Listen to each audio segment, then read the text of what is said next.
Director of the Southern Colorado Economic Development District, or SCEDD as we're affectionately commonly known.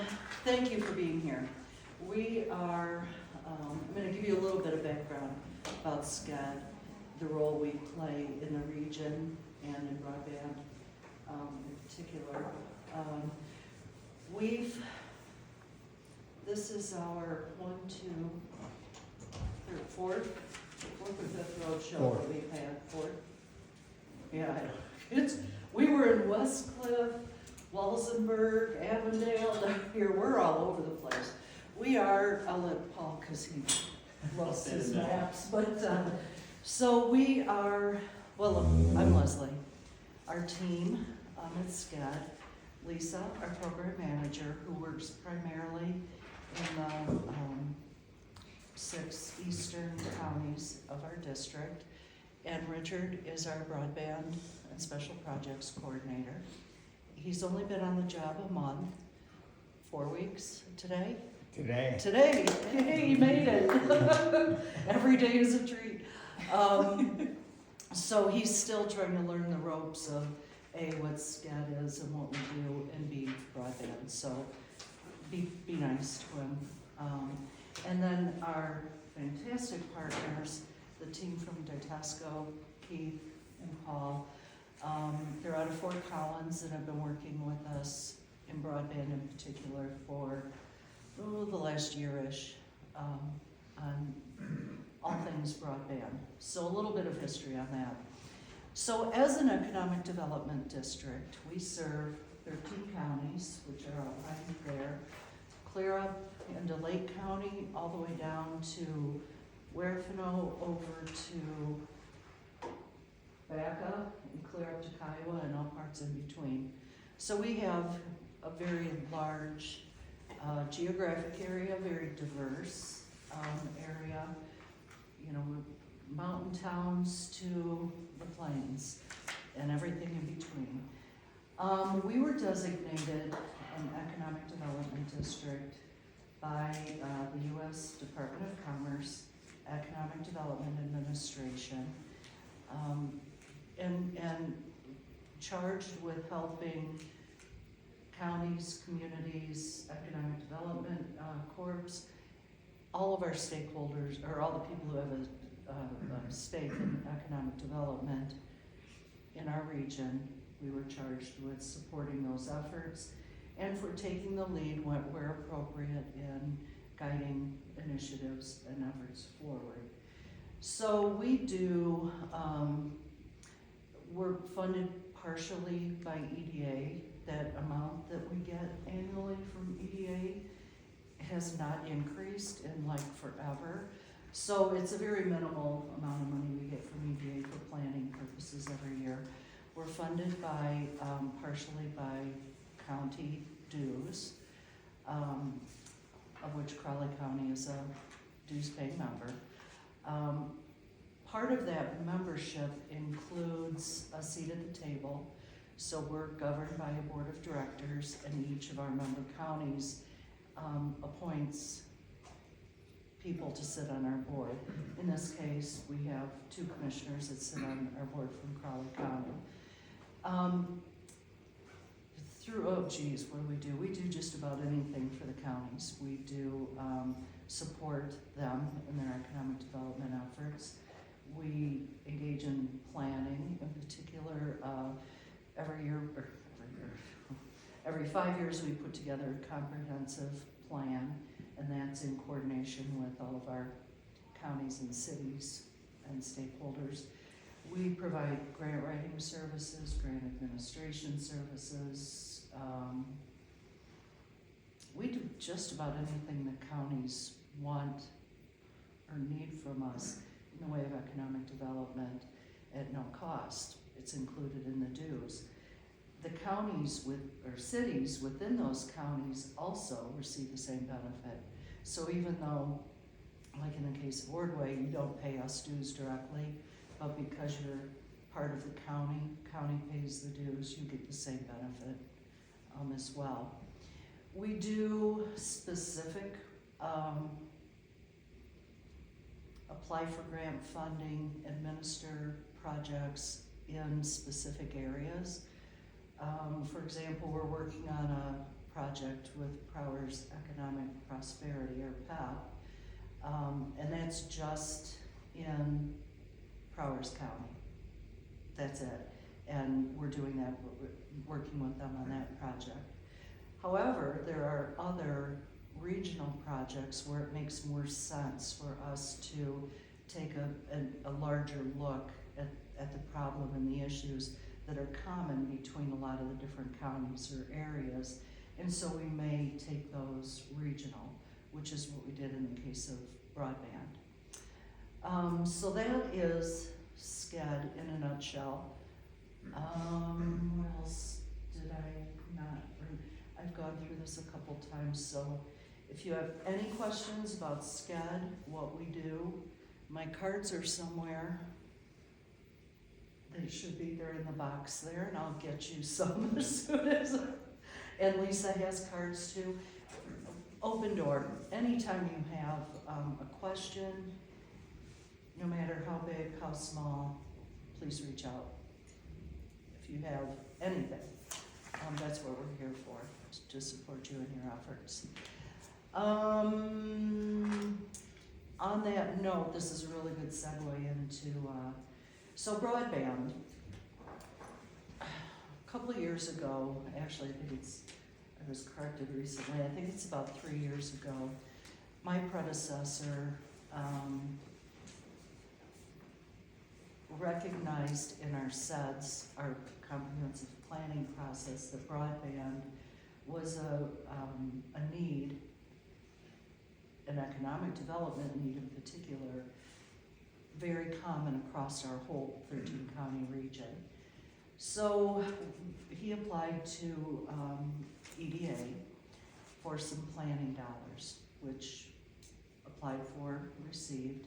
Now this is, it was at the tail end of COVID, or maybe, ish. And we still were, we knew there was gonna be some capital projects fund monies.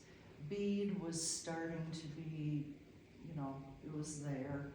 And since I'm a crafter, I hear BEAD and think, oh cool, necklaces and, all kind of, that's as much as I knew about BEAD.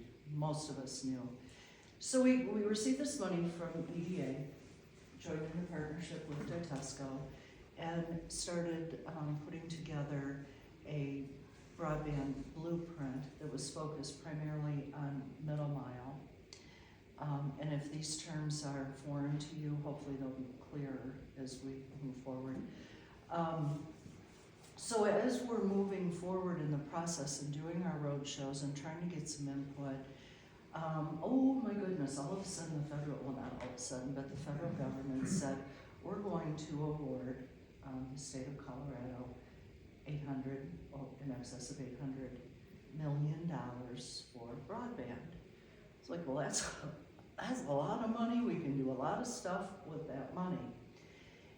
It was almost forgotten, but before the BEAD money was going to roll out, we were also looking at CPF funds, which were U.S. Department of Treasury funds that were tied with COVID recovery, different time frame, different sets of rules.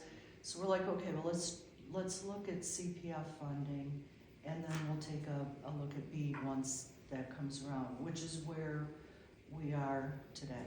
And I'm gonna let Paul does a much better job of explaining the technical, the nuts and bolts of the projects and where we're going from here. But before I turn it over to him, if you have any questions throughout this, if you hear terms, acronyms, any questions at all, feel free to just to ask. What's the only dumb question is the one that is asked. Very true. We live and breathe this every day, and so our language is a little bit different than normal people. So please, if you have any questions, jump in and ask. So with that, Not that we're not normal people, no. we're just broadband. Broadband has its own. A lot of acronyms, alphabet soup. Yeah, middle mile, last one, yeah, so, no, we're all normal people. Cool. Yeah, so this is just another slide to show the SCEDD region. The Economic Development District covers 13 counties, 4 different councils of government that all have their own kind of programs, but SCEDD's unique position is that it covers such a large area that we can look at regional projects outside of just a county or a municipality. So that's kind of our target. And when we first started, when Ditesco first started working with SCEDD, we worked on that broadband blueprint, which really characterized broadband in the region using the various sources of data that are out there. And then we produced a list of potential projects that we thought would have the most impact on the community. And then part of that process, we iterated through different versions of information. We produced the plan. We had a broadband team, and then along with the CBO, we were broadband ready certified, which means that the broadband team was recognized by the CBO as ready to apply for grants. So that was kind of the set the stage for the Capital Projects Fund, and then ultimately for BEAD. So here's we'll go into the Capital Project Fund first, and we'll get into BEAD. So this is kind of a summary of the project. So this map here, I'll move to the side here. This map just shows the projects, and the dots are the projects that were awarded. The counties are color coded by the match requirements. So 12 of 13 counties, Crowley included, was Tier 1 county, meaning the grant award would cover 75% of the project cost, and the applicant would need to cover 25% of the match. It was really competitive. There was $113 million available for projects. $643 million was applied for across 112 applications. So yeah, extremely competitive. The way SCEDD approached it, SCEDD's not a broadband provider. SCEDD's expertise is in grant application, grant administration. So prior to the onset of the Capital Project Funds, SCEDD issued a request for partnership with broadband providers in the area. Using our broadband blueprint as kind of the plan, we say, here's where we want to build, here's what's grant eligible, what do you propose on as a broadband provider? So we received several applications from that, one of them from CCOM in Crowley County.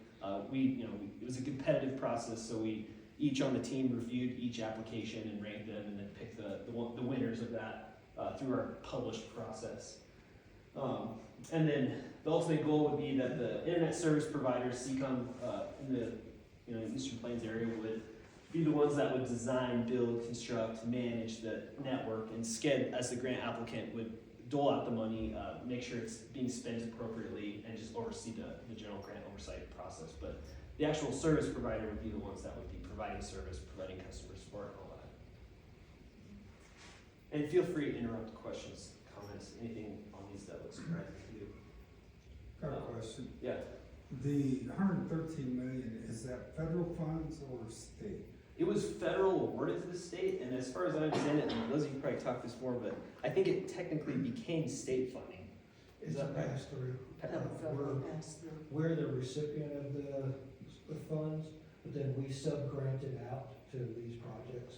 But So it's are federal we funds. bound by federal regulations? Yes. Yes. And this is that money, that pool that I talked about, that's Treasury. So US Treasury set the rules based on ARPA. So most of y'all received ARPA funds. Same type of rules followed. Probably less broadband heavy, more Treasury heavy as far as guidelines. Is that fair, Michael? SLFRF was also out of the same bucket as Yeah. CBF. Yeah. So the federal rules apply. So how did, what I see missing is municipal governments. How were municipal governments such as Ordway, who was in the process from the very beginning, looked at in this process at all? Or were we just one big region of counties and the little municipal governments and towns who were in need of this? How were they weighed and looked at, and how was our opportunity to We, express our needs? we had, so the processes were kind of separate. So we had, for example, I think it was the county, Chaffey County put out an RFP for requests for partnerships, and they developed their own programs outside of what SCEDD's, what we were involved in. Same thing outside of Walsenburg. They went in and submitted an application for CPF funding, and it had nothing to do with SCEDD. So anybody can apply for this money and would be awarded if it falls within the guidelines of the application. When we put out our RFP, we had, in this area, we had CCOM, who was the ISP who responded to our RFP. That was a lot of acronyms. So when we got together, it was, okay, what are some viable projects in this? Am I stealing your thunder? Yeah, I have a few, Yeah. I have a lot of maps that we'll get to that show the eligibility. We, with the ISP partners that were selected through that competitive process, we work with them using our blueprint, but also using the location data that was published by the CBO to find projects that we thought would be most competitive and win. And one of them was, a large project in Crowley County. And it might make more sense once I get to the maps Well, here. no, I studied it pretty hard, but we can move forward. Well, and I think the disconnect in the town of Ordway's case was,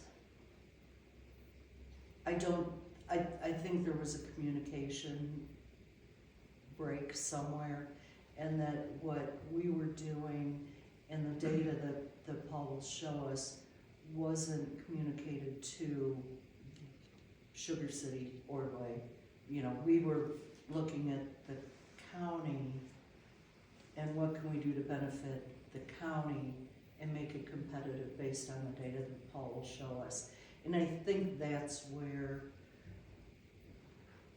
we should have done a better job of contacting each of the separate communities that were involved in this project, bringing you in earlier, going over the data so we were all on the same page. Because we had done our RFP, advertised it, everything, selected CCOM, has developed a partnership, and then all of a sudden, we're swallowed up in this whole region. And so. Yeah, and that shouldn't have happened. You shouldn't necessarily have been swallowed up because you had an agreement with CCOM. You could have. That was really so, Yeah. we kind of, it was just a difficult picture at the time to tread through, right? It was. Yeah, and it happened rather quickly. In my mind, it happened rather quickly. I always felt like I wish we had had more time to reach out and to, and if you had said, oh, we're CCOM and us, we're submitting an app, it's like, cool, what can we do to support you? Yeah, So maybe we should break it down. you're gonna show some maps, I'll make one more comment. Yeah. Because my thing is, I see where you say, well, we've spread all this out and we're reaching 948, whatever, but you bypass the town, a simple town of 500 homes, 515, 530. So I look at the checks and weights and, well, what's really equitable when we're a town of 515 people, and we're doing miles and miles. I know we're trying to get infrastructure. I see the big picture of trying to get the wire spread and get internet all over America. I get that picture, but I'm just looking at it from here we are, the town of 530, and Paul So has anyway, we some can move good forward. data for you. Yeah. That'll make it a little bit Yeah, we clearer. pick that Yeah. up. Yeah, and as I'm sure you all know, these are the three projects that were awarded: Otero, Med County, Pueblo County, and then up north of Leadville, Lake County. Here's a summary of the projects we submitted. So the few columns here. So total project costs across all 7 applications was $46 million. That covered about 4,600 locations. Our cost per location, which I'll come back to several times, is an important metric. On average was $9,300. You can see kind of some higher, some lower. The Crowley County project ended up around $7,500 per location. And then the ISP partners and SCEDD were able to bring together over $10 million in matching funds. And so all these projects were in counties that required a 25% match. So that's, that was a huge contribution from the ISP partners to be able to put all that funding towards these potential projects. These were the 3 that were ultimately awarded. So, $16 million in total project costs. That's over $12 million in grant funding, with $4 million from ISPs and SCEDD for match. I have a bunch of maps here, and I was putting them together this morning thinking, I wanted to make sure, I wanted to show you guys as much as I could. CPF eligibility in Ordway, or in Crowley County, really across the board, it was a lot of orange. So across all these maps here, green is ineligible, meaning it's served or funded. Orange is underserved, which it means you have broadband service, but it's not adequate according to the FCC. And then red is unserved, meaning you really don't have broadband according to the FCC's definition. So Crowley County across the board, a lot of orange. There's some green points in the town centers, but mostly we're in the unserved area. So this was the project that was ultimately submitted. So this map here is kind of the culmination of several months of working and iterating through designs with CCOM. So their main line here that's existing is shown in purple. They have an existing line that runs along the highway here that you can't see underneath the blue line. But this project would be a replacement of that line that I think was installed in the early 2000s, which has been maxed out on capacity. So this project would replace that line and then allow them to connect all the locations in all the municipalities and then expand out into the county, as far as what's shown here. We have this little spur that goes south towards Rocky Ford. The goal there, we wanted to optimize the number of premises we could serve with total project costs and network resiliency. So the ultimate goal there by building that spur south is we could connect to their existing network in Rocky Ford, and then you'd have a redundant ring, which if there's ever someone shoots at the poles and hits the splice case and knocks out the network can automatically reroute through the other side of the ring. So this would be the kind of the ultimate picture where if the line is cut somewhere down here, all the network, instead of going to Fowler, would go through Rocky Ford, and you would never notice that you had an outage. So this is kind of the ultimate the project that we submitted. We worked with CCOM to try and come up with the most competitive process, bounded by the grant requirements. Got a few more slides here that show just grant eligibility after here. But yeah, I'm sure you've seen this map before. So this is serving all the locations in each of the 4 towns and then expanding out to unincorporated county.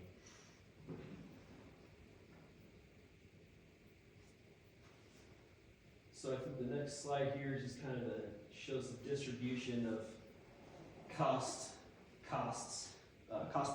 per location. So awarded projects in CPF ranged from $30,000 per location in Larimer County. That's kind of a smaller project, so overall I think it was only $1 million, so relatively small compared to other projects that were submitted. The average cost per location was $11,800, and then ranging down to the least expensive at $3,000 per location, where that one was in a mobile home park, so it's higher density, as they have more passings per foot of conduit in the ground, so it's cheaper. I think we talked about it last time, but I think these kind of were on a normal curve, so you have the expensive ones, but most of them bunched in the middle. And just as a frame of reference, that these projects are not cheap. with this being the average cost here. You know, the CPF project that we submitted for Crowley, CCOM was able to do a lot with their existing infrastructure and their existing team to bring that cost down as much as possible. You know, I think it was at 7,500 per location. But still, you know, that. Yeah. So we'll come back to this, those kind of numbers for BEAD. We can look at the eligibility there. So as far as capital project goes, timeline, January 3rd, awards were announced. There's a brief challenge window that closed. So at this point, the CBO and SCEDD are in contract negotiations to start doling out that grant money. Once that's complete, SCEDD will start working with CCOM. Sorry, I'm confusing SCEDD. We'll start working with ISPs on those contracts as you know, they're SCEDD sub-recipient. And so hopefully here, summer, fall, we can start you know, finishing, finalizing design, and then start you know, hanging fiber on poles. So we have 2 years once the contract's signed between the CBO and SCEDD to complete the project. And then there's a hard deadline from the Treasury of December 31st, 2026. We should be done by then, but if not, you know, that's the absolute drop dead date. So these projects will be complete by then.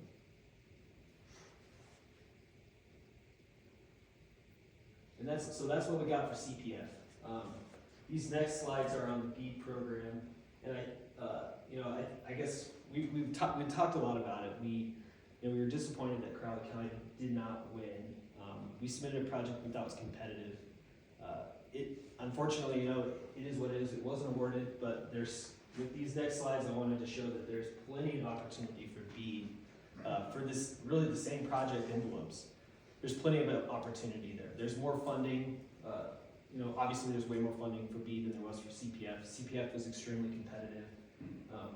So we'll take lessons learned from the CPF project and apply those same things to BEAD and hope to be more successful here. And one other point about CPF and BEAD is CPF was very centered on fiber as the technology, whereas BEAD is going to be a little bit more flexible if we get to those areas that are the 30,000. Once we've identified as a state what our high cost threshold per house, if it exceeds that, then we can go to alternative solutions like wireless or something other than fiber, as long as it's a reliable service.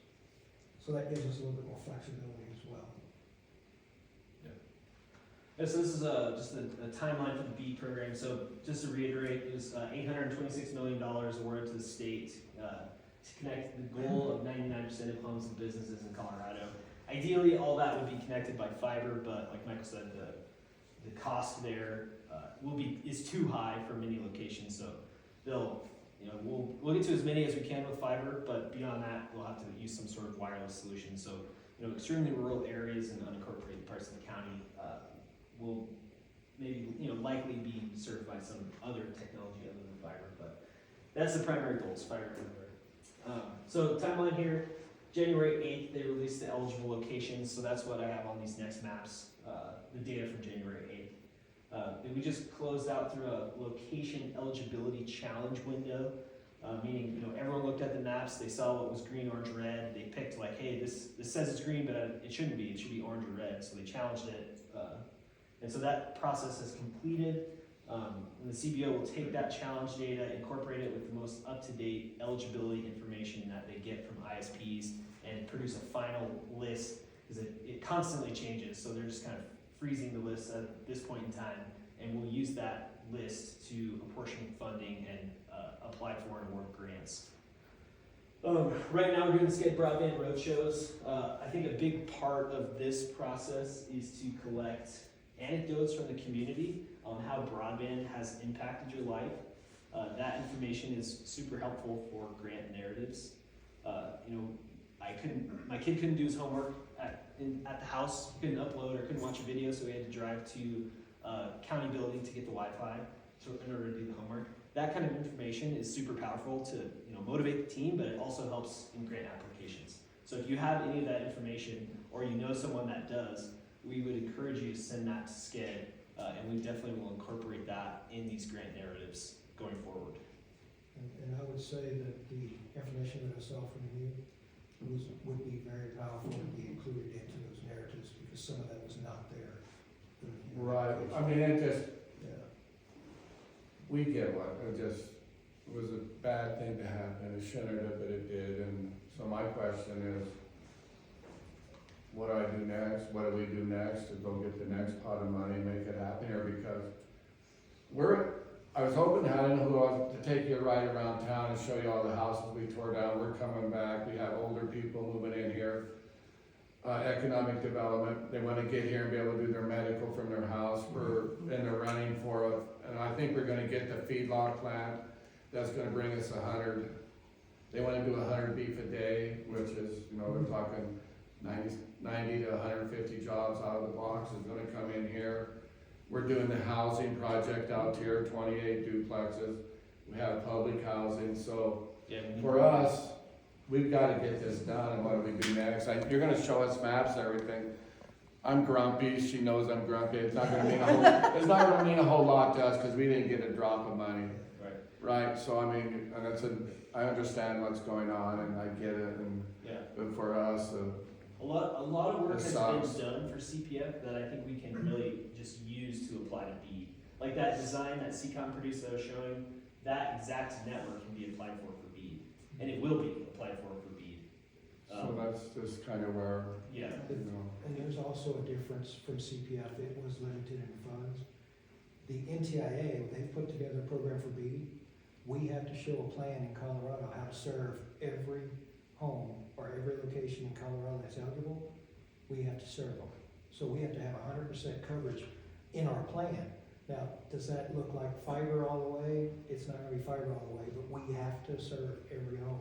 If they have no service today, we have to provide them service. So that makes it a little bit different as well. We have to look at your pockets and serve them. Yeah, so this quote in italics I'll read, this is from the CBO's plan. To ensure universal coverage, if no applications are received to serve a location or project area that is unserved, underserved, or both, the CBO will seek estimates from ISPs located near the location to extend internet access, and will work with ISPs on a non-competitive grant agreement. So, if no one applies for this area, which won't happen, we will, but if it doesn't happen, or if there's locations that aren't applied for or aren't awarded, the CBO will work with, we'll review all the locations in the state and use this money to bring broadband to those locations. But that's the goal, which is a lofty goal, but that's the plan. So as far as timeline, SCEDD is going to repeat the request for partnership with ISPs here in a month. We want to continue our relationship with CCOM, but we're trying to bring more people to the table to hopefully produce more projects. Around April, May timeframe, we expect the CBO to complete their final location eligibility data and release all of that, contingent on some approvals from federal agencies. But once that comes out, then we can really look at what's eligible. I don't expect it to change that much from what I showed, or what I will show. But once that's released, then we can work with our ISP partners and say, here's specifically these 896 locations are what we're going to serve. So that'll come out here early summer, and then in the summer timeframe, we expect the application process to commence. So we'll work on those applications, submit them, and then hopefully by this time next year, we'll have those project awards announced. So a lot of work between now and then. We do have one challenge, and I would say that it's a federal fund, RDOF, Rural Development. But there was a company that was awarded an RDOF territory that includes these counties that we're talking about today. And we have to work around them because we cannot double fund. So if they have funding for a location, we cannot provide BEAD funding for that same location. So we're having to deduplicate or defund or whatever they call it, a term that I just get stumbled on every time. It's basically going to say, has it been funded before? If it has, we cannot provide BEAD funding for it. I'm glad you're here because I have maps that show the RDOF. so then all that leftover money you take back and come to us, huh? Yeah. That's my thoughts. Do you want me to see I'm if gonna I start can sabotaging. force them into doing that? You see, I already got my brain churning, oh, there's a pot of money. He's on Okay. camera, so he can't answer that.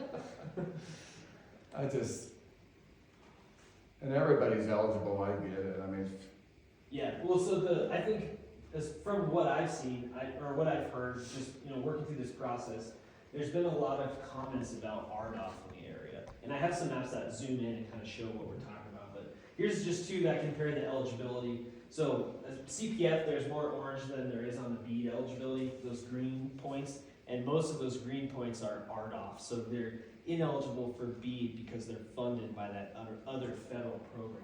But some slides down range here show, kind of zoomed in, the way the RDOF census blocks were awarded was kind of strange, and it happened before the FCC created this location data set. So the location data set are the dots. The FCC created that, but the USDA created the RDOF authorized census blocks, and that was prior to having the location data. So there are some blocks that are awarded, and there are no location dots within them, which is kind of strange. And I think at some point those two programs are going to have to merge, and I'm sure the desire of the RDOF agency is to use the more accurate location data set. So at some point I'm sure they'll merge, but as far as what we can see now, I think I have it a few slides later. Oh yeah, so before I get to that, I just wanted to step through each slide. It's kind of hard to see on these screens. I just have all four towns here in Crowley. The difference between CPF and BEAD, CPF has green and only Springs, but BEAD it's almost all eligible, underserved for BEAD. Crowley, it's pretty similar. There's some green for CPF on the right. For BEAD, there's some ineligible locations, but vast majority is eligible. Here's Ordway. CPF locations in town were ineligible, presumably I think because they were served already or. well, not all of them are, but see, when you said that, I knew because over the years, CCOM has had grant money and they've been able to put little pockets around on the perimeter and be able, although we didn't know about House Bill 152 way back then, that they were able to come into our towns was probably, I'm glad they did, but it never happened until we knew about House Bill 152.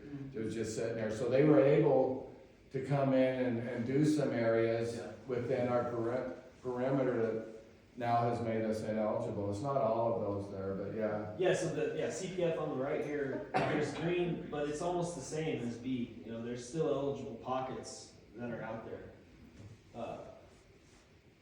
We don't have it here, right? So. Can we see the green dot on the map? Where are we? It looks like most of Main Street is We're green.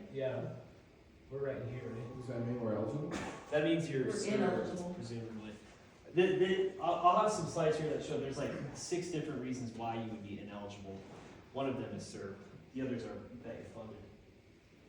And then Sugar City, it was all underserved for CPF. There's a few pockets of ineligible funded for BEAD, and that's through the RDOF program. But still, the vast majority of Sugar City is eligible for BEAD. So I just I've added these maps in because we were disappointed that the CPF program wasn't awarded for this project, but there's still a lot of opportunity in Crowley for BEAD. So then can you run from the green to around our town to all those oranges? Yeah, so you can't spend grant money to connect an ineligible location, but you can still win a project in an area that has ineligible locations. You can only spend money connecting eligible locations. So can you use your match to do those connections or no? You have to have a different fund? You have to have a different fund to connect the ineligible locations. Or CCOM could just, spend it out of their own pocket to connect those locations. But it could happen. Yeah. And you're just not allowed to spend money, federal grant money, connecting the ineligible locations. And that's important. Or maybe the better way to word it is money associated with the federally funded project on ineligible properties. Yeah. So match, we have 75-25, it's one big project. We don't separate the money out, it's all together. So we can't pull some of that out and put it on Yeah, but we're in a position to where we can do what we need to do to get it done from our end. So, because we're just about out of the doghouse, we were having, over our audits, we're in a mess, that's gotta resolve, we're gonna get all that money back by fall.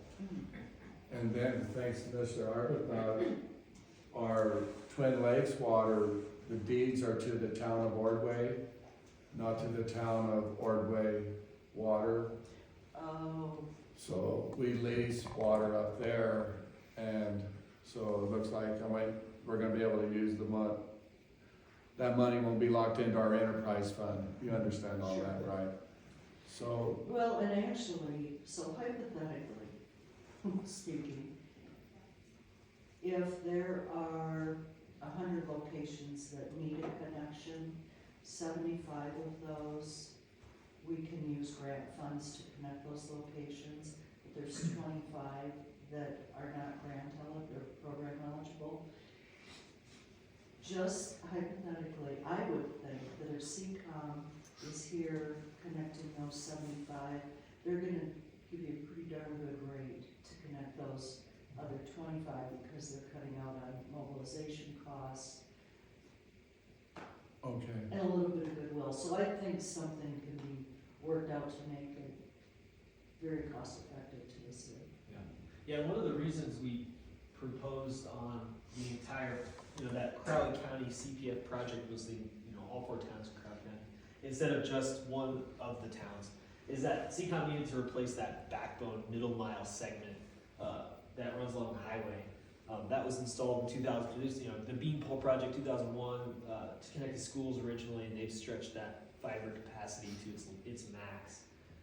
So, if these projects are awarded and we can upgrade that backbone into this area, they can do a lot more than they can do now. I think one thing that just popped into my mind, and we were talking about it earlier, so when we take a regional, and I think this is the case, how this all came about in Crowley County, yes, we could have submitted several different applications on behalf of the town of Ordway, Sugar City, Crowley, and then the Crowley for the unincorporated areas. But it was much more efficient for us I know. because we have, one ISP who can work in all of them instead of working on your behalf, working on your. You're in charge of 13, is that what you said, counties? Yeah. Right, you just can't Yeah. make us the favorite until after today, so. Yeah. I get where we're at from a small town. No, it's easy. And we put in more work than anybody ever did on our end. Everybody knows that. We're still can we quit attending the meetings like Fridays, the legislative meetings? We don't miss broadband meetings. We're still Mhm. at every meeting. I'm almost to the point where do we quit going to them? Does it have any weight? I'm like, you see what I'm saying? Every week, we don't miss because we think it has some value, but then, so that's where For us, for Crowley County, and for all of the communities in the county, it was the most cost-effective way to submit an application, I know. because we had the expertise. That's not to say that if you, and this would be the case in Bede, if you choose to submit your own application, and not apply, we won't compete against you. Heck no, we won't compete against you, but we will support you in whatever you wanna do, whether it's a letter of support, yes. Could you talk to CBO on our behalf? Of course. We're never going to compete. No, I know. I know, I understand it, where you're at there. We never even questioned that. The question for us would be next time we wrap the money, are we better off putting together what we already turned in and say, hey, we're the county seat, we have 70% of our kids in school live in Ordway, right? They're all on all that type stuff. Or is it better to have you guys see our picture and represent us in the battle? See, so when we get to that point, we need to revisit it. We do, The and we best would. strategy to get there. Mhm. We want what's best. I know you want what's best for everybody. I know, I don't question that at all. But you also have a responsibility of 13 counties. And as much as I hate it, Albany Springs and some of the other towns around, right? I'm just concerned about what we're doing for our town and our growth, and really, we've been down for so long that really we're the ones, economic growth is really kinda in our area. We're never gonna get a lot of stores on Main Street, but we sure have a lot of people, our housing is filling up and we have spots. And whatever SCEDD can do to support you. So in that's any just of where those. we're at on it. And if it's looking at your application and saying, I think this, try and strengthen it here, if you want us to apply on behalf of. Right, we just need to sit down and strategize again as a team, what's best. Which is why. You guys are kind of, We've started this process a little bit earlier. We have the advantage that we've done a lot of this work for CPF. So we have the advantage of time getting input, listening to what people need, so we can have those conversations early and not go, oh God, this is due in 2 weeks, what are we gonna do? Well, let's just do this, and, you know, I don't wanna be. in fairness, Southeast Colorado's been underserved for years. And so what you're trying to, and I get CCOM and we need to get wire in the ground so we can get distance and then grow from that. That allows for growth down the road, but I don't care about Los Animas and those guys down there myself. My other You thought have an too, obligation to Ordway being the mayor, right? Well, yeah, not just, Well, yeah, even that's what we're better, supposed to I do. think it wouldn't say much for you if you weren't the champion for this. It's just that, we worked hard, Karen. So, anyway, we got crossed up on it, this is not happening. I guess there's more money coming out, is that what I'm hearing, right? yeah.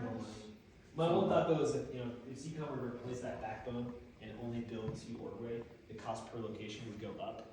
And we were looking at that as we wanted to optimize that, minimize that for our projects to be as competitive as possible. So that was just just as a Well, I know you get more bang for your dollar, I mean, you have to go as far as build you can. as we go. Well, so this next slide shows just kind of summary of the eligibility in Crowley County. There's 75% is eligible still, even with RDOF. There's the chart there on the bottom right shows the reasons why you might be ineligible. It's really you're funded or you're served are the reasons. It's really funny that it's green way north of Crowley up in there. That's RDOF.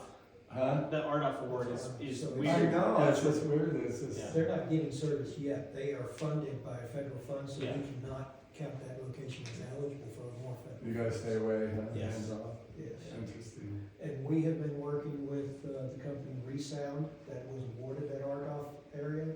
And we've been trying to pin them down on which locations they're actually gonna serve with fiber, which ones are gonna serve with wireless, so that we can kind of cross that line and get some that may not be eligible because of funding with RDOF, but we can out-trump them with the technology and maybe win that way. You think you could kick our RFP to them when it comes up? That might be good. Well, you know how crabby you are? That's nothing compared to how I am when it comes to RDOF. I think I have a slide here. And Oh yeah, so I this keep shows. hearing You these know, I've been crap. doing grants for 40 years and I still throw fits. That's just part of the process. That's the way I am, so it's like, what are you talking about? So this map shows the He said he's crabby, I didn't say it was crabby. these green areas are RDOF award areas. So I don't know how the program was awarded or how they picked these eligible census blocks, but this is what it is. This is what we're working with. So it's kind of it looks strange, like a puzzle piece on if your house is in one of these awarded census blocks, you are funded by a federal program, so you can't win. You can't be served by BEAD money. And I have one zoomed in more to Ordway. That's funny that the green's down by Lake Meredith on 71. Yeah. It just cracks me up. So yeah, like that one has a couple locations in it. Just looking at the map, this one doesn't have any in it. And like I was saying before, the way these census blocks and eligibility was produced before the location data set was produced. So I think they wouldn't have done the eligible census blocks had this location set been around when they did the RDOF process. But it is strange, and I've looked at it before, you know, just intersecting if your point is within a polygon, like how many polygons have no points, and there are, you know, many, which is strange. So here's zoomed into Ordway. So, you know, there's RDOF awards out there, but the town itself isn't covered by RDOF. You know, this census block to the west here has 2 locations in it that are ineligible, but all the other locations around that census block are eligible. So we can target projects that have, you know, that pink area I showed for CPF. We can do that similar thing for BEAD, where there's ineligible locations within that proposed project. We just can't use the federal or the grant money to connect them. And this is the way it looks across the county. You know, there's lots of, like, you know, the way census blocks are produced is also kind of a mystery to me. You know, sometimes they're by section, quarter section. Sometimes they call it rivers, lakes. They're all kind of strange shapes. But you know, I guess the point I wanted to make with all these maps is that there's still a lot of BEAD opportunity in the county.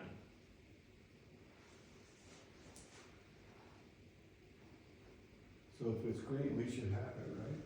Already? Have it or it's Or we're funded. funded. Yeah, and so I didn't add this information here, but Resound applied for the RDOF program through a hybrid technology type, meaning they can serve you with fiber or with wireless and still meet their obligation of the grant program. So the way that it's kind of funny, and I'm sure they would never admit this, but theoretically they could build a tower, and this is our fear. I guess I don't know what their plans are, so preface what I'm about to say with that, but theoretically they could build a wireless tower and say our locations are served. You know, you'd sign up and then they'd come to your house and install an antenna. You know, they'd be obligated to do that. But Is that guaranteed the 50? No, the speeds, I think it might be 25.3. 25.3. Yeah. That's the other thing about these programs is the CAF and RDOF, all these other federal programs, they have 10-year lifespans on them. And the CAF was 3/1 when it started out. Now the RDOF is 25/3. Now BEAD is 100/100 is what we're targeting. You know, they changed all the speeds and then they overlap in time, which is another obstacle that we have to overcome because it just created more of a mess. And it might even came from one of your leaders or somewhere said the most important thing for the growth of a town, if Ordway's ever gonna grow and be something in 20 years, 10 years, the key is fiber optics. That's what you want. So, for the long-term health and benefit of your town to become, so our goal is fiber. Yep. And we'd somehow come up with whatever extra money we would have to Yeah, make that happen. So these next slides kind of break out the BEAD costs. So there are 1,500, a little bit more than 1,500 eligible locations in the county. This $11,477 is the cost per location for the CPF project that was awarded in Benton, Ontario County for CCOM. So if you multiply those two together, you can come up with a high-level cost estimate. Yeah. Is that cost based on the actual fiber? Yeah. Or a combination? Oh, that's all fiber. All fiber? Yeah, so that was the cost per location on the project that SCEDD won in Benton, Ontario, and it was all fiber, CCOM fiber. So it'd be presumably similar to here in Crown. And so yeah, that 14.5 million is kind of a high-level cost estimate on what it would take to connect all the eligible locations in the county. You know, something I'm looking at is a 25% match. There it comes. Yeah. 3.6 million. Yep. We could write a check, but it hurts. Yep, definitely. And CCOM, so when we proposed on this project, CCOM we were close. I think actually our project was around 14 million, the one I showed earlier. And we were able to come up with, I think, like 19% of that match. But they couldn't acquire enough debt and use enough existing, their team was gonna hang fiber on the poles for free. You know, the CCOM was gonna pay their bill, but that, you know, they weren't gonna charge that to the grant. they were also gonna take on debt. They couldn't take on enough debt and do enough internal labor to get to that total match requirement. So on the Crowley County project, we did have to request a waiver on that. This unfortunately is the reality of it. These projects are not cheap.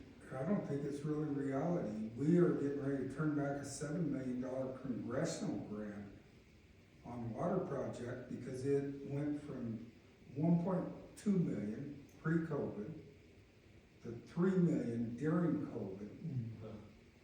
And we're matching 25% of this, up to 5.5 to 6 million today's costs.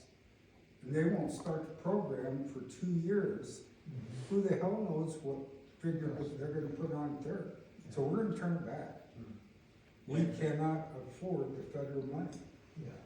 Those funds will be tied up in that time. Yeah, and that's my question here is, by the time you start the project, where your actual costs gonna be? They should, I think the application process should start this summer, and ideally, the grants would be awarded in the winter. So we'd have like a 6 to 8 month turnaround. And I guess, does that sound right to you, Michael?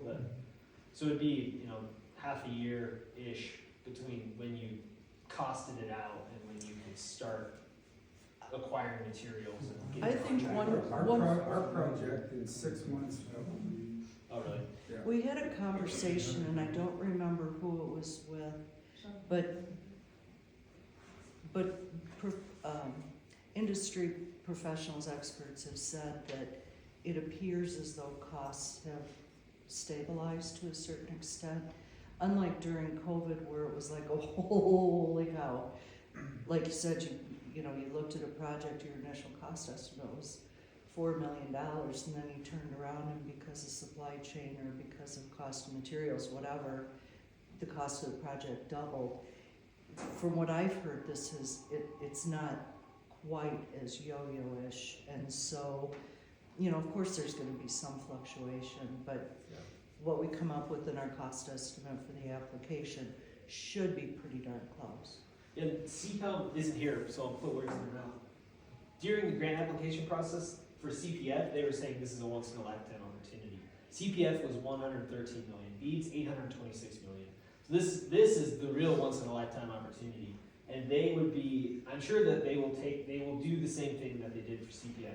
They'll use their internal labor, they'll take on debt to meet as much of this match as they can. So the counties and the municipalities wouldn't be asked to cover all of this.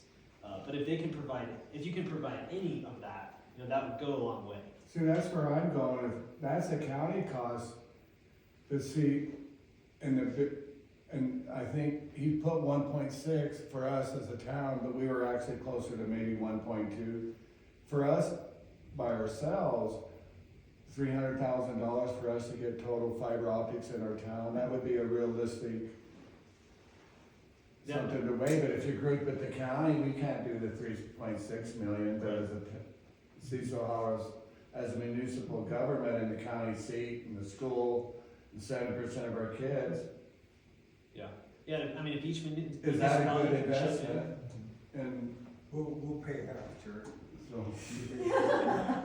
under 3.6, we would like to What make it about only happen, Springs and We Sugar love our City? Do I counties. hear any takers on that one? When we can, I got $1. when the You project, have more than I do at the moment. There's another thing about the big picture, right, when you put us all together now, affordability as well. Yes. yeah. Needs to be in the picture as well. Yeah, and if the way it works out, once the project areas are released, CCOM can propose on some projects. If we can replace the backhaul on the highway, and build in each municipality, but not expand so much in the county, that's a win. The backhaul's there. So from now on, it may take CCOM a couple years to build and digest all the grant money that they're about to get.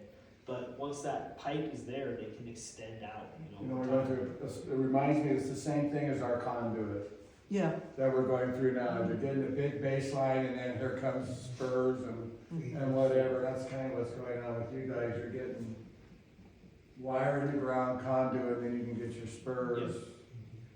Or whatever you want to call Absolutely. it. I think, Conduit allows us to pay it off over a 50-year project, Oh, yeah. term. You mentioned something about a waiver. Yes, there are possibilities for waiver of the match. You know, the preference is do what you can for match and then ask for waiver for the difference.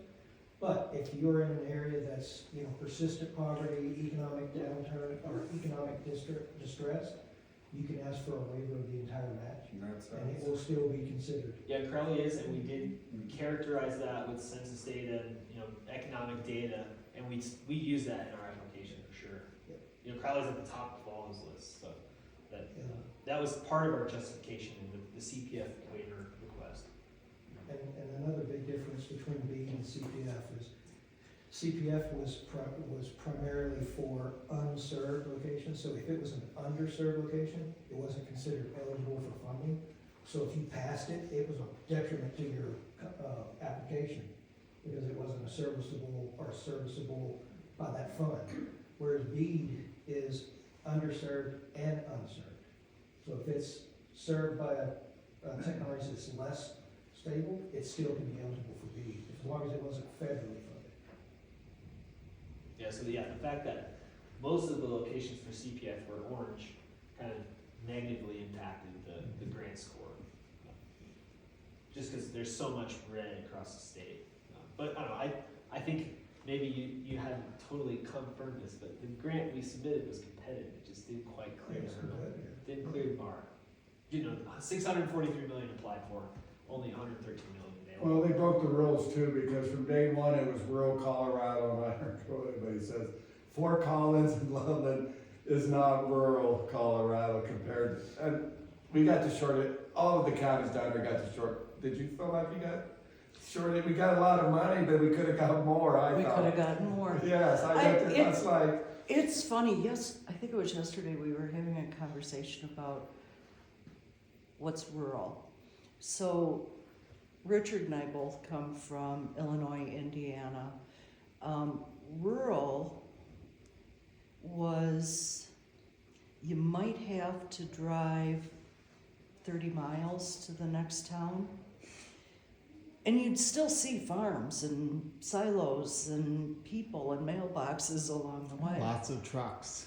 Lots of, but I'm telling you, you don't know what rural is until you drive the plains in Colorado, or, you know, look at Lake County. It has one town in the whole county. That is rural, and I think I've always said this about Washington and Chicago in experience. They think that rural is, you know, you say, oh, rural Colorado, they picture a nice red barn, the silo, horses, a lane, oh, how scenic it. No, that's not rural. Rural is where you drive for, you know, an hour and you don't see anything. So I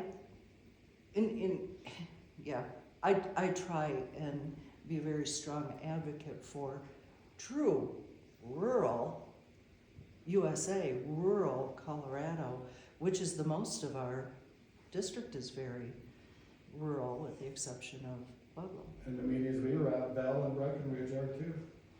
Well, yeah, but that's on a different scale.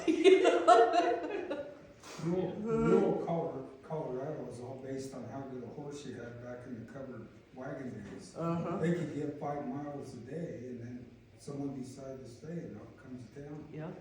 That's like Ohio. Ohio is 5 miles between every town. Yeah. And I guess it's rural between the towns, but yeah, it was just like, Well, I was telling Richard about a road trip I took from Northwest Illinois out to Portland, Oregon, and I said, man, I learned real fast.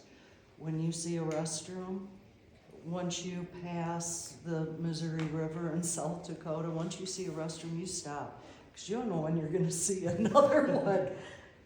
And Wyoming was a really good example of that. But So I got an example here. You're coming about the horse and buggy there, brings me back to the railroad.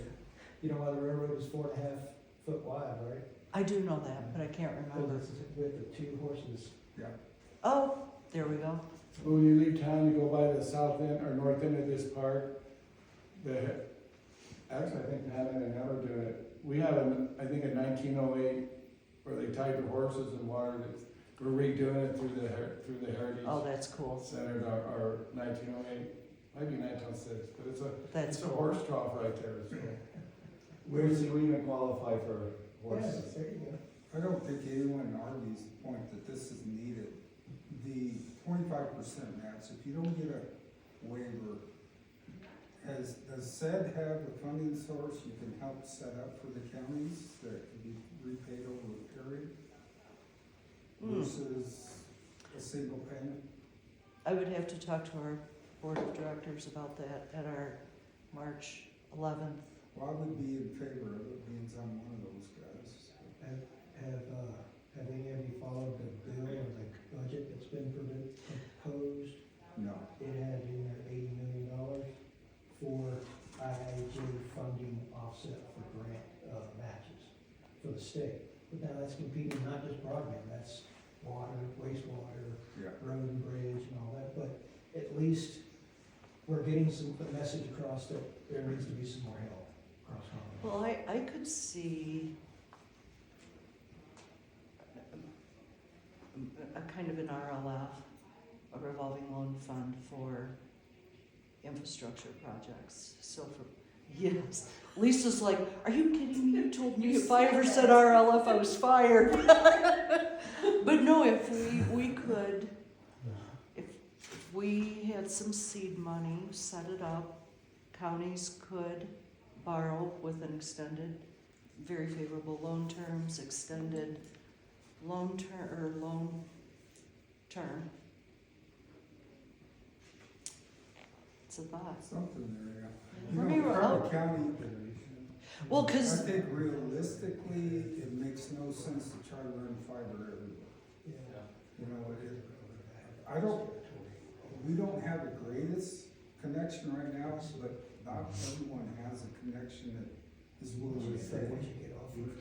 So I think the wireless, it should play a big part in reducing costs considerably. Yeah, so this slide, I got, the math is correct, I just didn't update the county name. There's 185,000 eligible locations in Colorado for BEAD. 0.84% of those are in Crowley. So 0.84 times 826 million is around $7 million. That's less than what we see for the conservative cost estimate. But across the state, if you just take 826 million divided by 185,000 locations, you come up with around $4,500 per location, which is much less than what was awarded for CPF. And so that comes into the CBO's tasked with determining an extremely high cost per location threshold, above which they will say, don't serve fiber here, serve with wireless. Or you can submit on a hybrid fiber wireless project. So like that $30,000 cost per passing project for BEAD probably wouldn't say don't build fiber. It would say don't build fiber here, build it with wireless. And I assume much of Crowley maybe ended up served by wireless. But my thoughts, and hopefully it works out this way, is that every location within each municipality would be served by fiber at the very least. But extending beyond that is probably not too big of an ask. But yeah, I think it all comes down to cost. So once the location eligibility is finalized and released, and we've gone through the competitive bid process for the BEAD partners, we can produce some projects, do some high-level cost estimates, and come back to the counties and say, here's where we're at. What do you think? And maybe we can trim some off to get to where we need to be for the match. I think I want to stress too, don't discount, don't sit here today and say, we can't come up with a match, or we can't do this. Until we have exhausted all of our options, we will not give up. We will talk to who we need to talk to, we will run numbers the way we need, they need to be run. Let's exhaust all of our options before we go, this isn't gonna work. Let's not give up. I think this is very doable. Yeah. It was a good project going into CPF, just they only had so much money, and there were a lot of good projects. The 4 of ours that weren't funded, I were those top, yeah. but there were a lot of really good projects, it's just there was only so much money. But we have a lot of money, and we have a lot of options, and we have a lot of partners and stakeholders that are willing to step up and provide what expertise or what funding they can. So we'll work through it, and we have the luxury of a little bit of time to do that before the grant cycle. So then the wiring's ending the other way of other side of Los Animas? Is there already wire to Lamar? Yes. For the Ben Otero? Well, yeah, because the goal is to probably get to is Holly part of this? Actually, for the CPF work, I added it to the end of this. I was just curious. Yeah.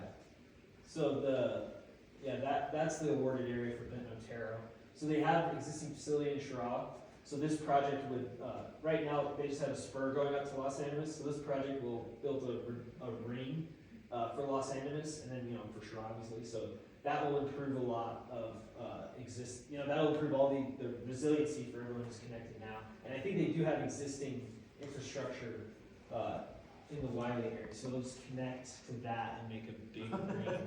I would beg to differ. Lisa lives in, Oh yeah. in Wiley. Yeah, I'm not sure. And we drop a lot, but I I went right up to Wiley and quit too. Yeah, it was. Are They you were. mad like me?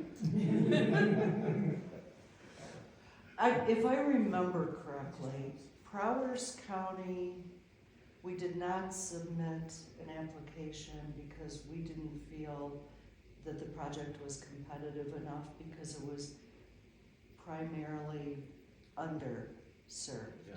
So they had really very few, relatively speaking, unserved properties. There's a school in Wiley. Yes. Yeah, so then there probably is Seacom fiber there because they had all that from the EagleNet and Beanpole days. And that was the case with a lot of the eastern counties that we did not identify a project. There were underserved, but there weren't a lot of unserved. Yeah. And we knew that we had to have a high number of unserved in order to be competitive for that 100 and some million. When you decided to fight the battle of how many applications have turned in, not too many. Yeah, the CBO didn't make it easy on this. Yeah. Send in 13 and they cut it in half right away. So that was what we had. This was just a backer slide. That was what we had for B.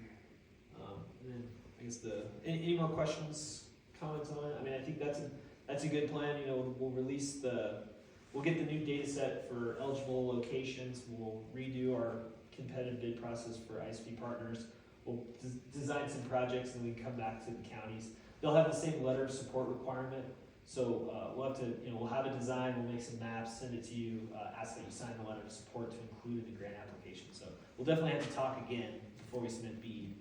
So I think, we'll do the design, come up with what we can, and then come back and show you where we're at. And if there's any match that can be provided from the municipalities or the counties, in addition to what CCOM and SCEDD are able to put together, that could go a long way. We'll send a copy of the slide deck.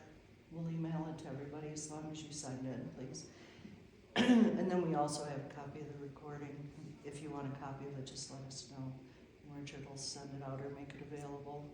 We're just You figuring out just our need someone options. on that tape saying the check's in the mail. When you go.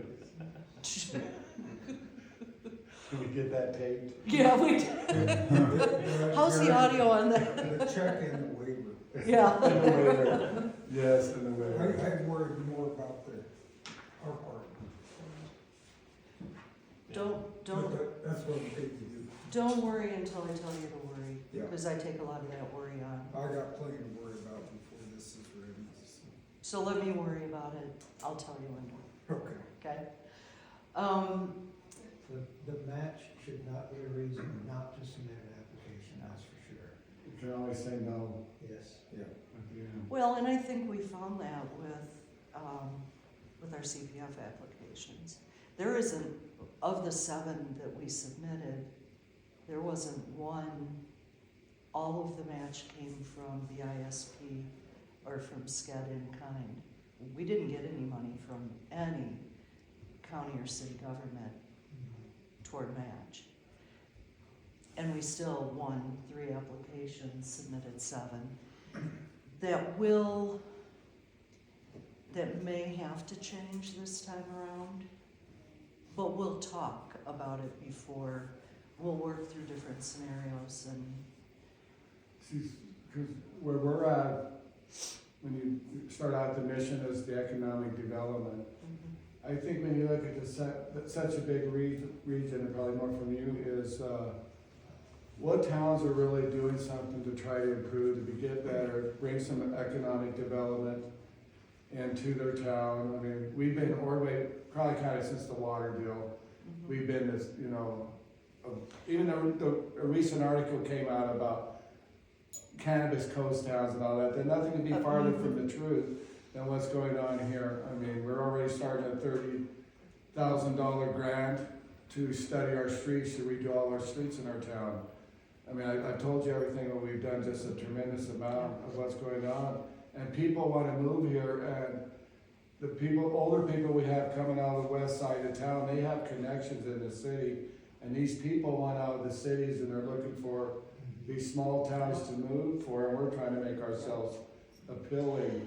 And especially with the butcher plant coming in, our reservoir is going to be, we're redoing our entire reservoir, going deeper. We're going to be the only trout lake down here in southeast Colorado, so and a hiking trail. So we got a lot going on and so we really want to support. When you look around at these towns and say, hey, this is a town that's trying to do all the right things, maybe we should try. And you have, I mean, I guess we have the housing going on. I think you're involved in that a little bit, maybe, out here, some stuff going on. So that's kind of where we're at, is we're really trying to turn it around here.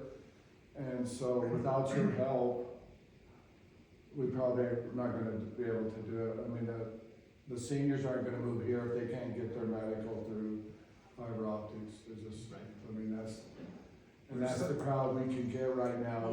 They're wanting to move here. yeah. There's something about Ordway. I just sold a property here in the realtors out of La Junta. And he said Ordway is the hottest market in the entire valley. And it's not because of the cost of houses. He said a house comparable here will cost you $20,000 to $30,000 more than across the river. Which to me makes no sense, because we got an 80,000 head feedlot a mile away that drifts over the town. But for some reason, Ordway has become desirable. I think it's the location. charming mayor myself. Oh, we know better than that.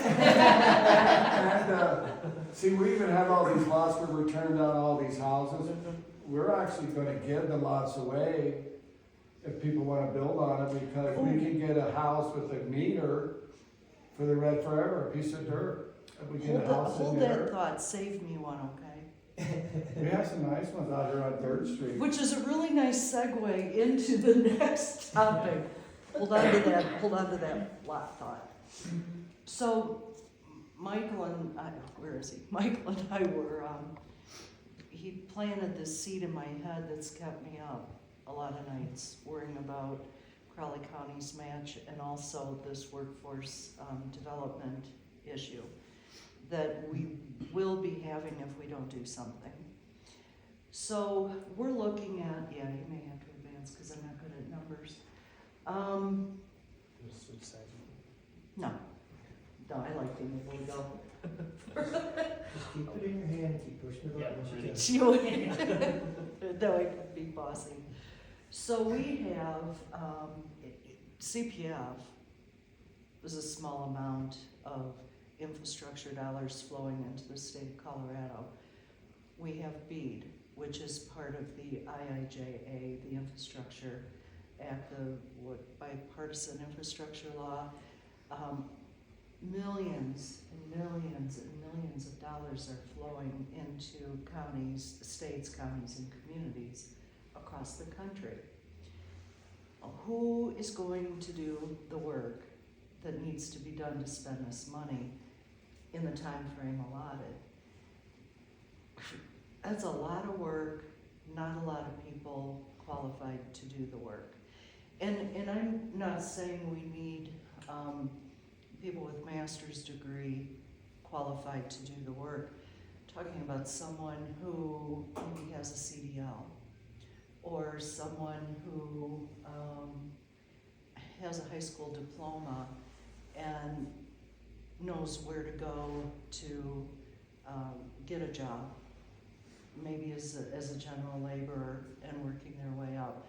So we're talking about this, and so SCEDD is looking at a program where we will identify, work with unemployed, underemployed people in our region to assist them in attaining the skills that they need for the construction or telecommunications job that they choose, whatever career field, whether it's a locator, whether it's a truck driver, whether it's a surveyor, whatever. The list is not endless, but it's quite lengthy.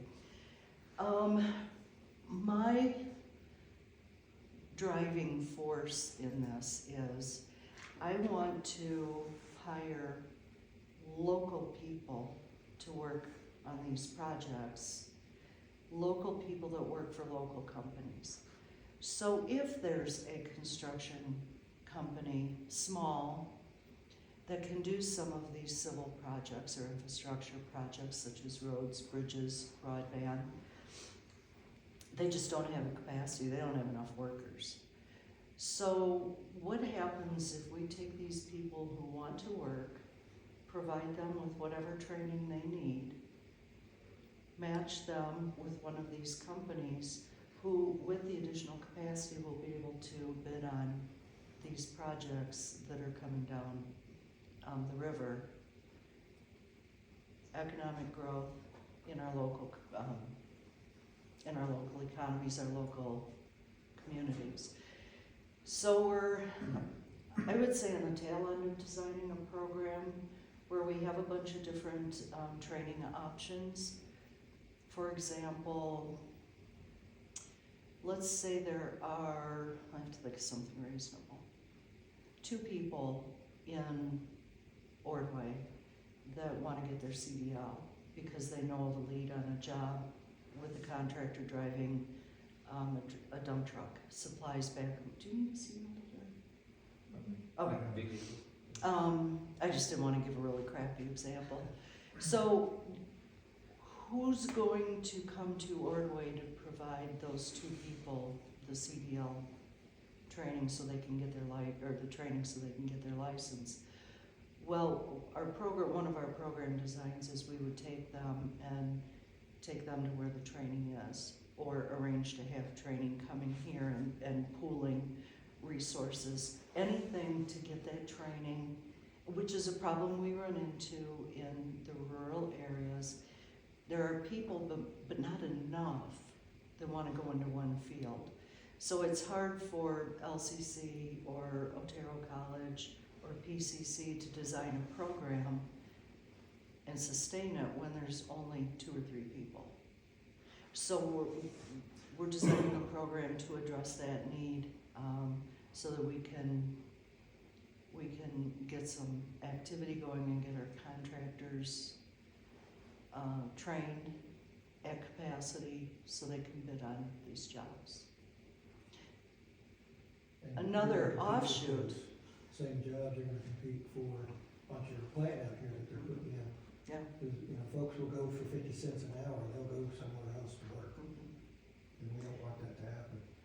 So one benefit of focusing on construction is we know that we have a housing lack of affordability of housing in the country, but in our district in particular. So if we train electricians, carpenters, plumbers, then what about building some affordable housing? We already got the 28 duplexes will be ready fall, maybe? Yeah, they'll be ready in the fall. We also, We could use the vacant lot as a training ground. well, there's a lot of lots out there still available. question that I'd be interested in asking is, on the duplexes, did you use all local contractors, or did you have to No. have some from out of state and everything? No, the original program, Michael Yeah. Yeoman started when he was with SCEDD.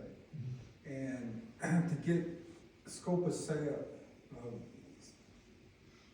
Economies of say? scale.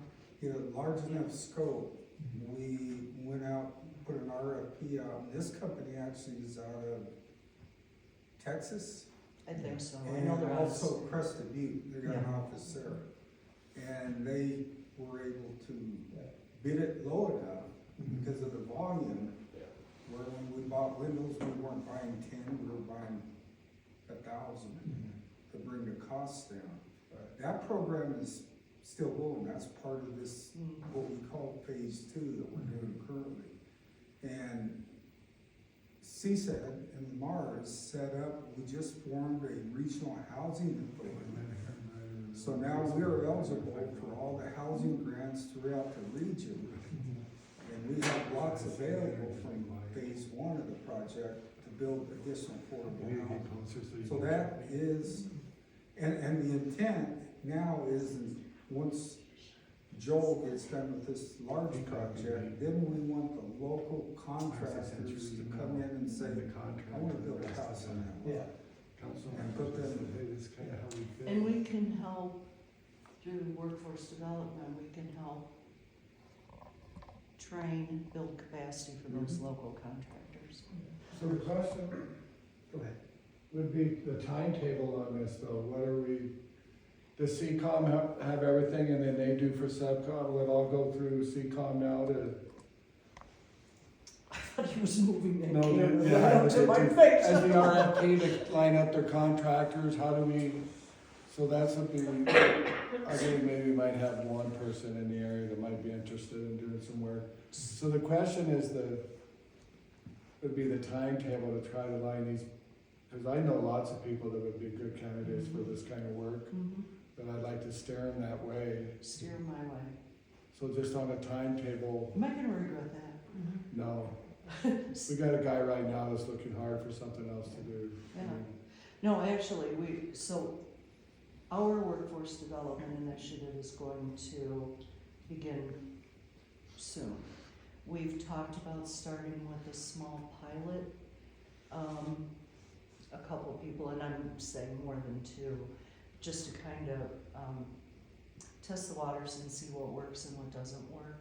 So we'll take some guinea pigs and, we'll treat them nicely though, we'll pet them and feed them, but, we are applying for some federal money, probably some state funds.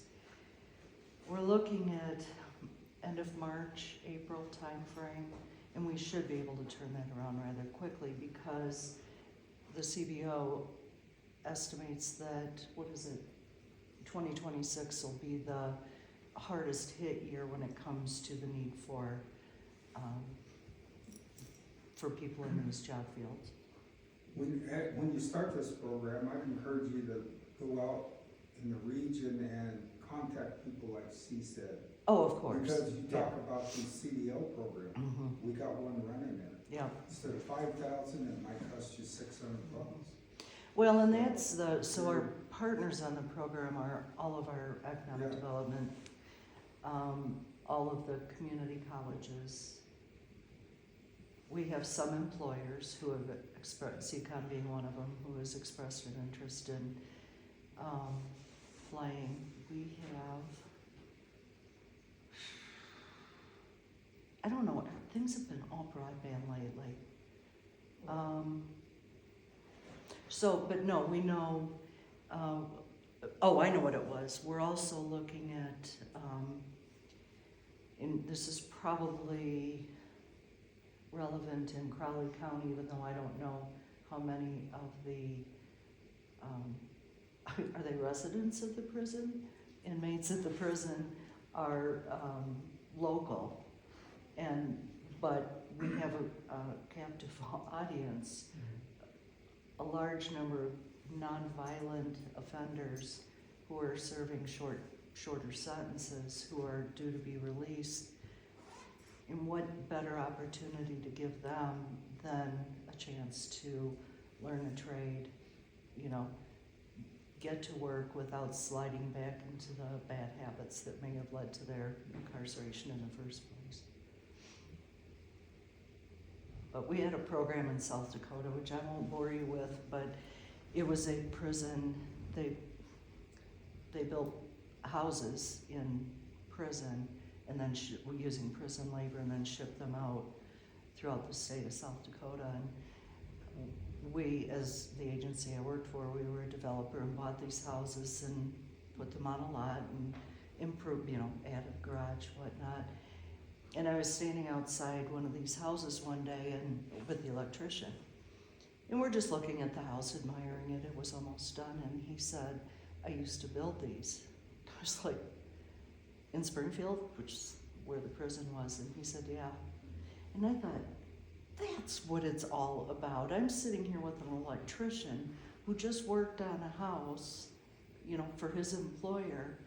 That's the way it's supposed to work. And I, you know, for every one of those success stories, I think, you know, it's worth it. So, and we need the labor.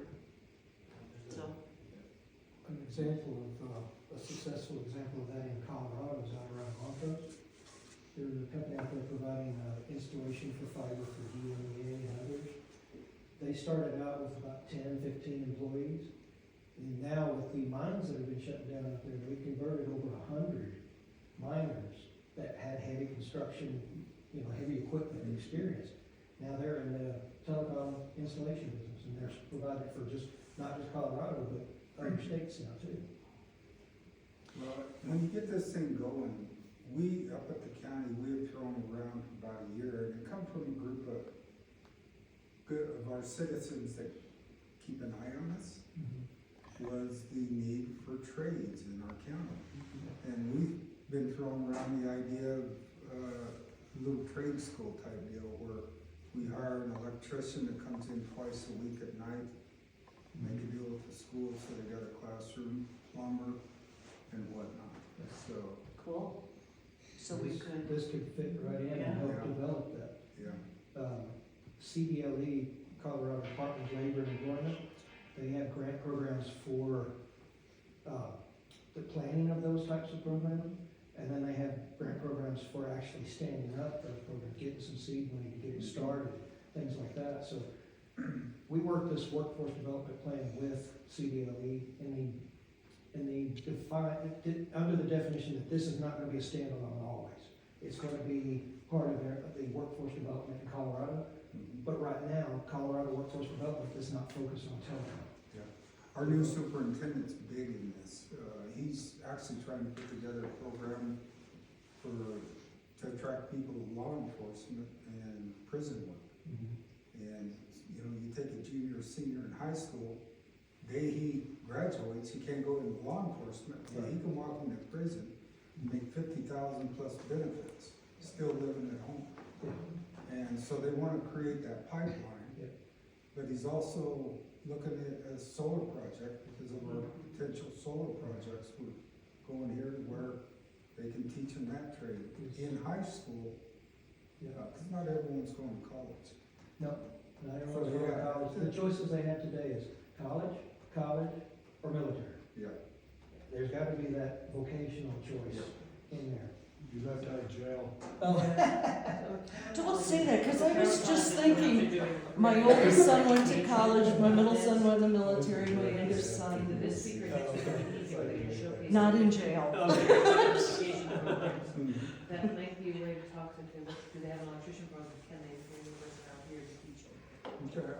We look down on Otero County, or the college, simply because we got $80 million worth of greenhouses out east of Ordway, and we have been on for 5-6 years. You need to be teaching a course in greenhouse management. Doesn't have to be growing marijuana. No, I would take that Anything. class, I think it'd be And awesome. Damn it, they refuse to even do it. And we've got these growers out here are bringing crews out of Denver, housing them in La Junta, paying them more than they should, because They can't. They got no skilled workers around here. Maybe LCC is more open Maybe. than, yeah.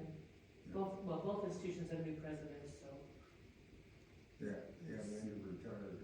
yeah. And of the biggest, one of the biggest portions of the workforce development is a partnership with the industries. Because if there's no job for everybody that we try to go to, then what did we do?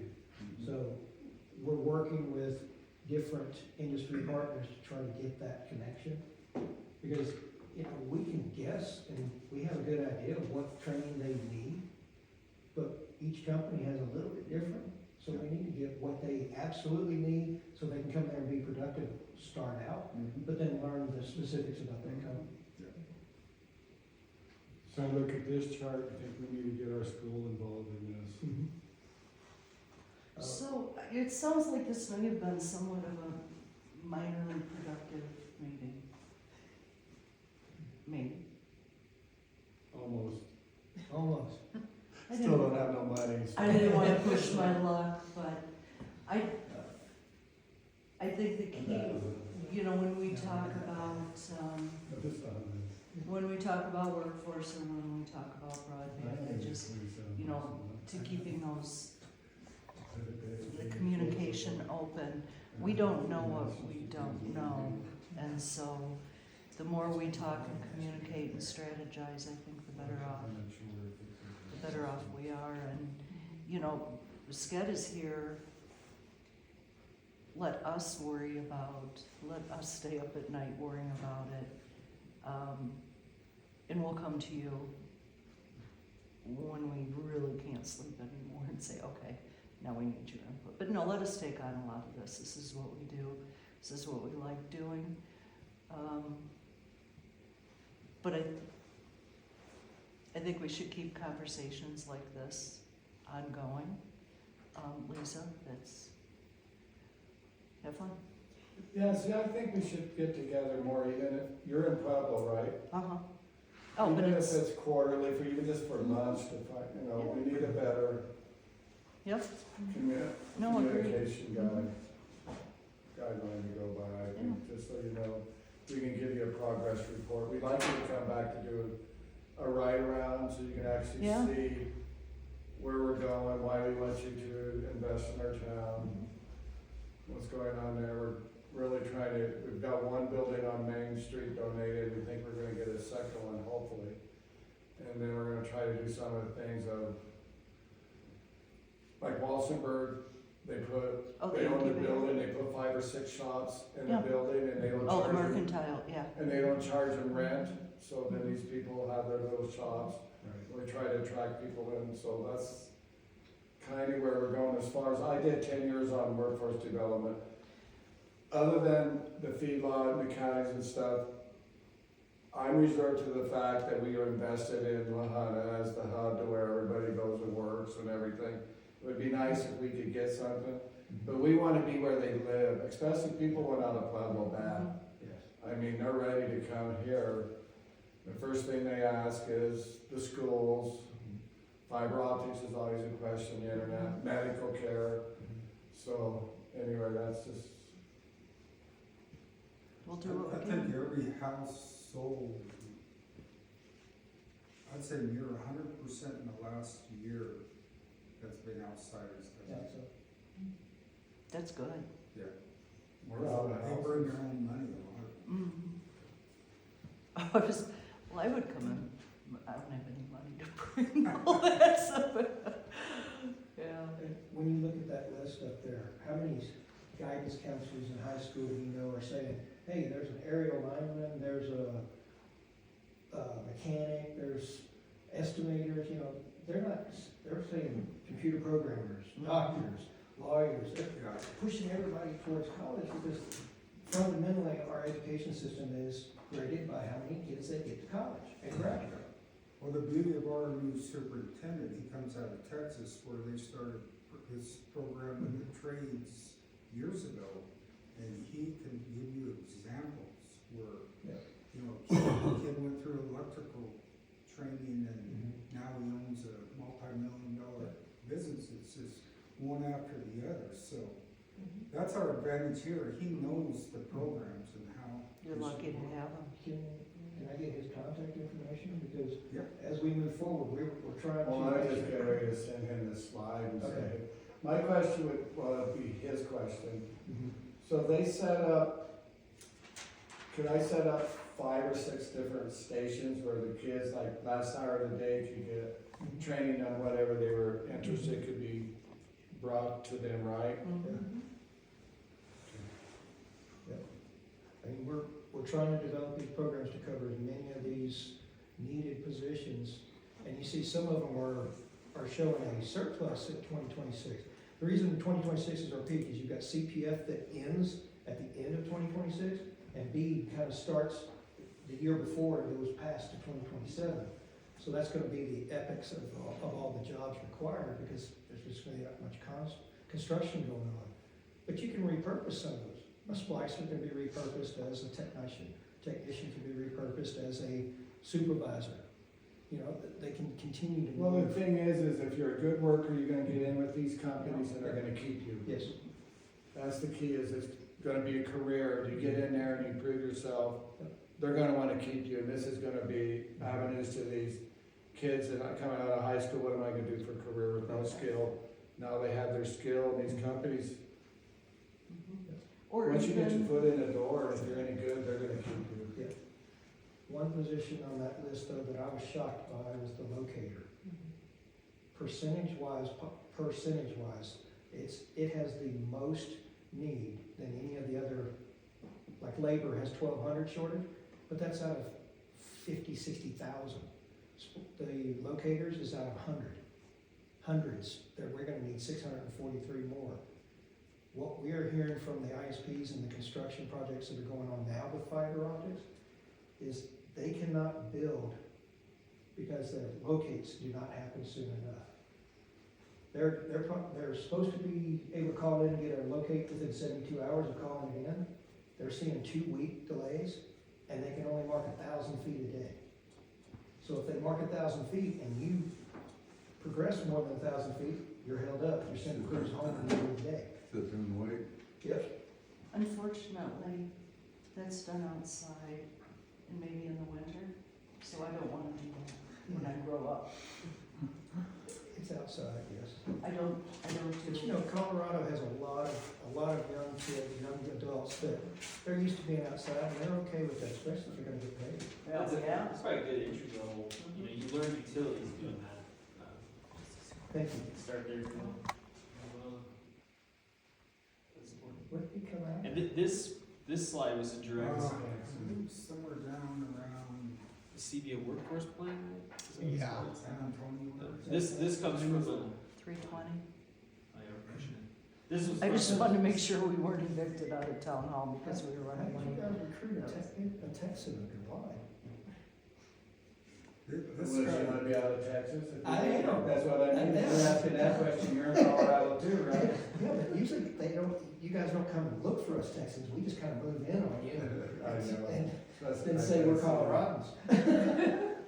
I think it was kind of career thing, or you know, you move along. Mhm. I think this gentleman here would be a good candidate for our core group that's going to set up the structure for the whole state, but then it's gonna go out to the regions to develop, to deploy it. He would be a good. And he's a forward, I think he's a forward thinker too, huh? former what? Forward thinking, he has. Yeah, the guy took a school district that was on turnaround, the state was about ready to come in, and in 1 year, they jumped 2 or 3 levels Okay. out of that status. It's just amazing. So- He's already done this, been there, so he can help us out, do it right.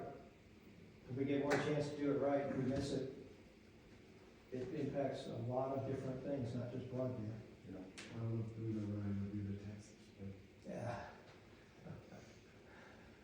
Anyway, thanks for coming. Thanks for having us. You know where to find us? No, you don't. But I have cards here, so now you know where to find. Right in the middle of my dark room.